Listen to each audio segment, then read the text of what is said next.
dari surat kedua Rasul Petrus.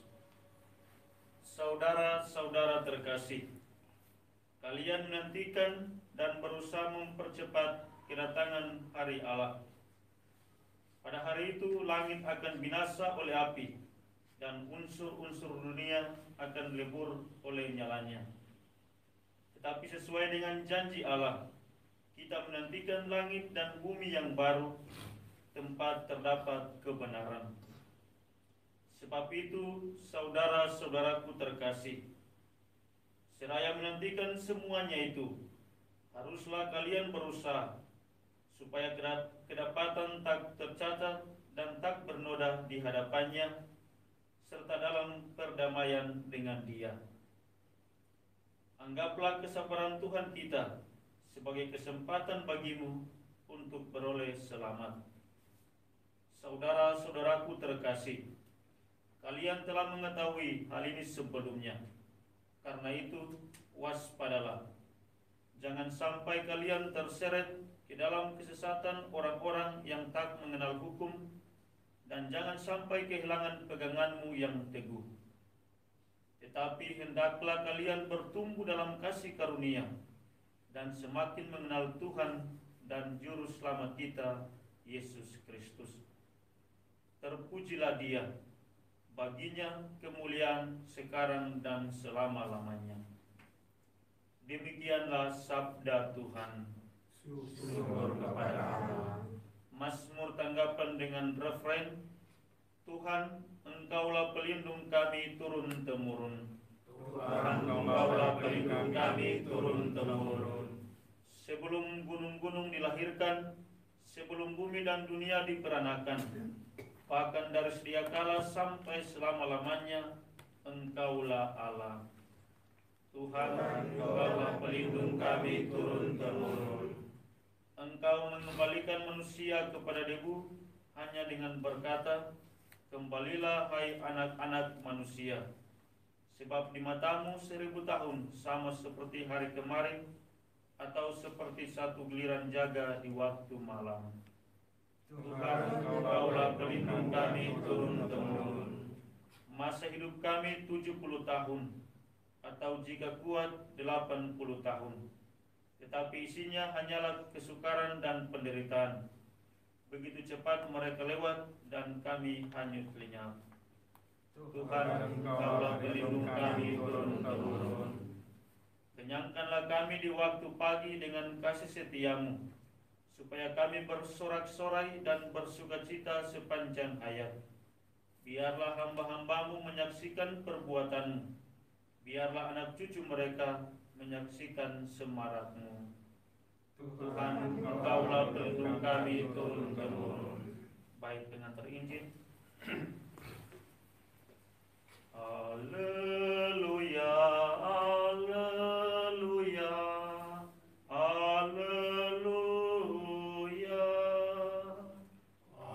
Haleluya, haleluya, haleluya.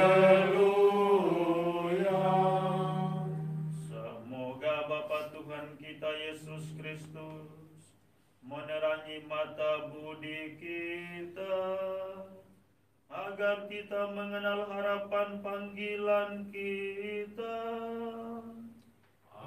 Haleluya, haleluya, haleluya, haleluya,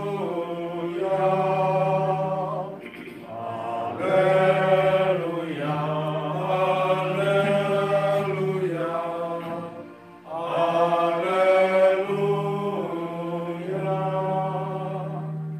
Tuhan sertamu. Dan sertamu juga. Inilah Injil Yesus Kristus menurut Markus. Dimuliakanlah Tuhan. Pada waktu itu beberapa orang Farisi dan Herodian disuruh menghadap Yesus untuk menjerat Dia dengan suatu pertanyaan. Orang-orang itu datang dan berkata kepadanya, "Guru, kami tahu Engkau adalah seorang yang jujur. Engkau tidak takut kepada siapapun, sebab Engkau tidak mencari muka.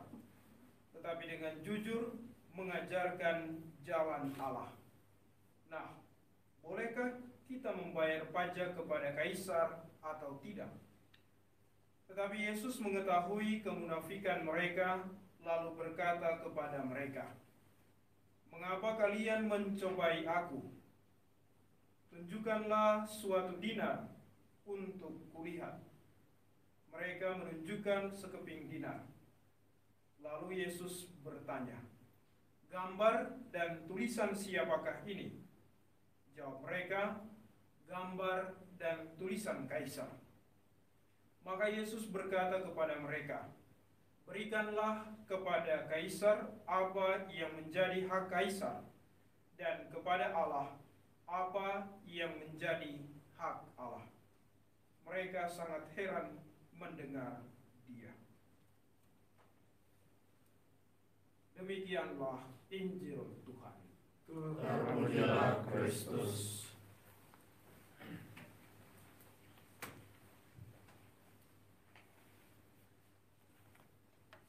Saudara-saudariku yang terkasih, hari ini Yesus berhadapan dengan orang yang menyuruh kaum Farisi dan orang-orang Herodian untuk datang mencobai Yesus. Orang-orang yang disuruh ini memuji Yesus dan menyanjung Yesus sebagai guru sang kebenaran. Tetapi pujian mereka adalah pujian yang mengandung dengan kemunafikan. Mereka memandang Yesus sebagai pemuka agama, tetapi mau menggiring Yesus untuk menentang pemerintah. Tetapi di sisi lain, Yesus menunjukkan dirinya sebagai guru yang bijak. Karena bagi Yesus, kewajiban agama harus sejalan dengan kewajiban negara.